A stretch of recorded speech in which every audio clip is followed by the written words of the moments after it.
fanno apposta.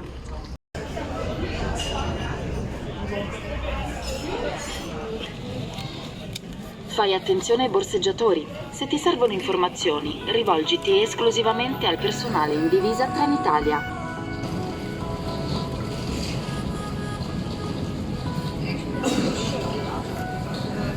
Ritira il biglietto.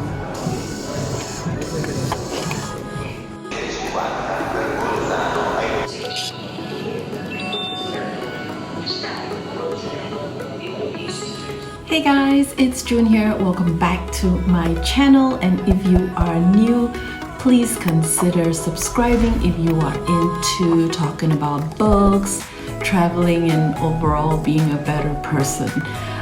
Right, so in this episode we are going to be exploring the Italian War Museum. It's the Italian War Museum, not the Italian War Museum, if that makes sense. Now, to be honest, I'm not a big fan of war history and all that, but even I enjoyed the visit to this museum because there was so much to see and really a lot to learn. I know, I say this a lot about the places that we have visited, but really, for something that I am only mildly interested in, in history, I do enjoy history, but war history is not one of my favorite topics, although yes, I know we all should pay attention to what has happened in the past. And wow, now more than ever, right? Here's an opportunity for us to learn from our past and hopefully not repeat any more mistakes. Now, this war museum is in Rovereto. You can get to Rovereto by train. We took a train from Verona. It didn't take too long. It's just one of the many places. Oops, ouch. Okay, this table. It's one of the many places that's been suggested where we can take day trips from Verona. It's pretty close by, and yeah, so we got there, had a bit of lunch, and then started exploring. So we only wanted to do the War Museum. There were other things to check out as well while you're in Rovereto. I will add some of that at the end of the video. But yeah, the main focus was the War Museum, like I said, with artifacts, displays of uniforms, and it's not just stuff from the modern day war, if you know what I mean. So it's, of course, a lot of focus is on the World War I and World War II, but there are so many other things as well from other wars, not just around Europe, but really around the world. It's really very fascinating. And of course, clearly some of the things that we see, it's really sad. It reminds us of the devastation of war. And you guys know I've said this before, and that there are no winners in war, only losers. Some lose a lot more than others, clearly. Very, very sad, some of the display, and I don't think we can even begin to comprehend the hardship and the sadness and the devastation victims of war go through. Not just these soldiers, we're talking about people, ordinary people who are affected as well. So I hope you enjoyed this little video, and it gives you a little insight into what it's like visiting the War Museum. And the other thing is, because the museum is in a castle, so as you are exploring the museum, you will also see little windows that you can look out of, and it gives you a really awesome view.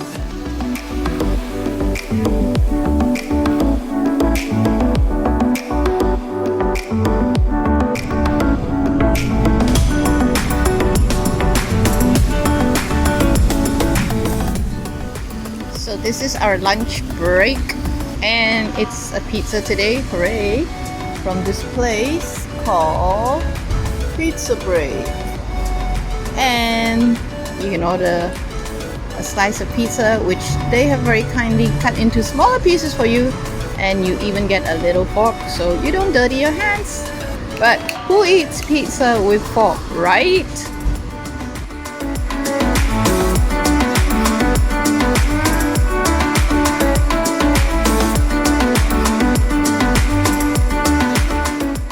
The museum is a bit of a walk. You have to go uphill, but not super difficult climb.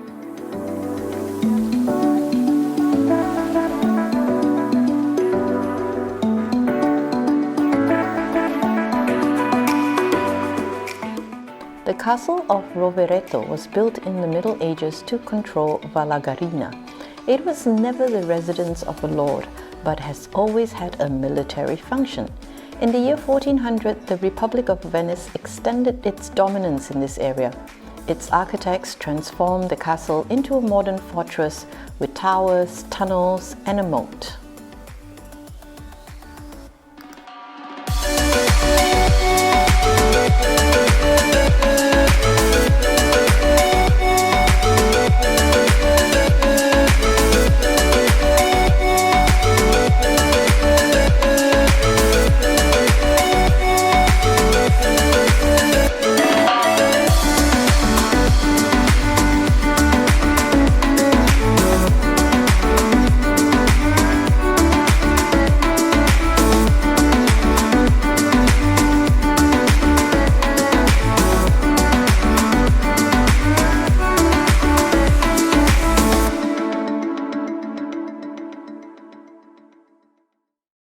Yeah, if you're going to the War Museum, and I would encourage that you do, please take your time, take your time to read the things that's been printed there, so, you learn a lot, you get a very comprehensive history lesson as well. It's very well labeled, if you know what I mean, so you won't get lost, just follow the path that's been indicated as you go around the museum, and the staff there, they are super friendly, super helpful, friendly and helpful museum staff. It's really a big deal to me, okay, because sometimes it's a wonderful place that you are exploring, or a great museum, then you're looking at stuff, and then when you come across a staff who's like rude to you, or super suspicious of you, it just kills the mood, and it just disappoints me, because I feel that a museum is a place where people can learn so much and create a better understanding, and then yet the people who are looking after the place are not fostering that sort of spirit, and that's disappointing. Because but to be fair, I would say that maybe one or just two occasions where I felt the people who were at the museum were not super friendly and were giving me this stank eye, you know what I mean? And but apart from that, I think most people that I've come across have been like super kind and helpful, and this museum was great. The people were lovely there. So enjoy the video, and I'll see you right at the end.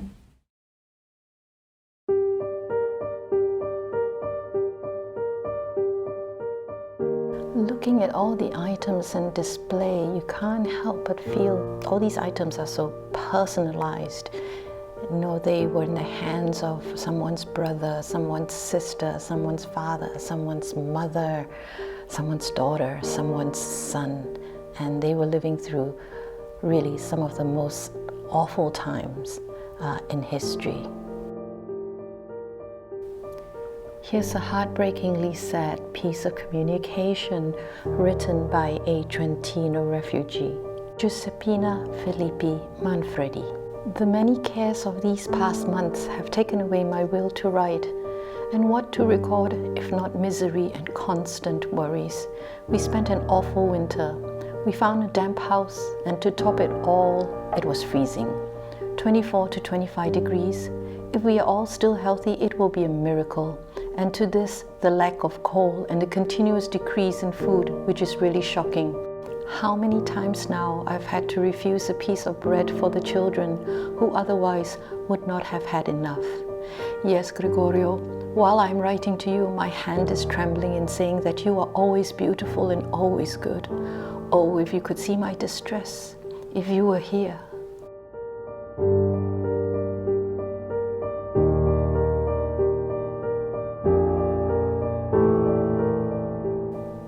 Here you see a list of the total number of soldiers who have made the ultimate sacrifice, and it includes the Malay states, and I think this would be the Persekutuan Tanah Melayu back then, way before Malaysia was even born. It was the Malay states, or the Federation of Malay States, but this one includes the unfederated Malay states as well.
you have enjoyed that video and it inspires you to go and make a trip to Rovereto if you are in Italy to check out the War Museum. Seriously, it is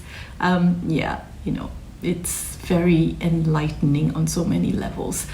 So as you can see, the environment is a little bit different in this video. It's because I'm now currently in Vicenza. That is our second home base. I'm a little bit, not a little bit, as you know, I'm a little behind in putting up the videos on all the places that we have been while we were in Verona, but hey, I'm doing the best I can because I am kind of like on the road a lot, okay, so it takes a bit of time to edit and put up a good video for you, but I will keep them coming. So thank you so much for watching. Please remember to give us a like, subscribe to the channel if you haven't already, and I will see you really soon. Until then, remember to be kind and be brave. Ciao.